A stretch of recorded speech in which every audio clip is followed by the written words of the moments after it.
Valleys concentrate runoff and demand focused flashing and spacing rules to prevent leaks and premature roof failure. For an open metal valley, follow the thumb rule of installing metal flashing that is between 18 and 24 inches wide and set on top of the roof deck before shingling, making sure the flashing extends under the shingles at least 2 inches on each side to create a smooth transition and prevent capillary action. Center the flashing along the valley line and fasten through the flange outside the shingle field with corrosion-resistant nails placed on each side of the valley, keeping fasteners away from the central channel to avoid leaks. When using a woven valley, follow the shingle manufacturer rules exactly because woven valleys change water flow patterns and rely on correct overlap and stitch spacing to shed water without concentrated seams, and always start weaving from the low end to avoid trapping water under shingles. For cold climates, install an ice and water shield that runs at least 24 inches beyond the eave and extends up the valley to the line where the roof slope changes to stop freeze and thaw-driven backflow, ensuring the membrane is well adhered to the deck and trimmed cleanly at penetration points. Maintain a clear valley slope with no dips or saddles, and trim any underlayment or decking irregularities so water flows unimpeded.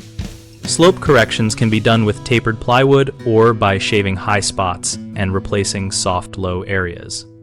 Use corrosion-resistant metals such as 26-gauge copper or painted steel with a compatible underlayment and allow for thermal movement by using slip joints or unstapled flanges in long runs to prevent buckling.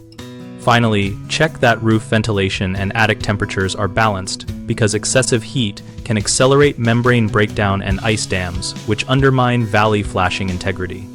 3 common mistakes are undersizing metal flashing, which concentrates flow and leads to overflow and seam failures. So, always use flashing that is at least 18 inches wide and up to 24 inches where flows are heavy and secure it beyond the shingle exposure. Another issue is failing to extend ice and water shield far enough in cold climates, which allows freeze-driven leaks. So extend the membrane at least 24 inches beyond the eave and continue it into the valley to the recommended height.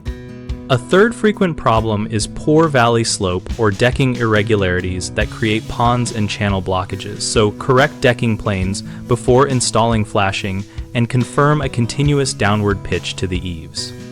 We run bighomeprojects.com to connect homeowners with local contractors and to share practical construction guidance relevant to roof valleys and other trades. Our site also hosts an active discussion community where homeowners and contractors exchange tips and find leads for work.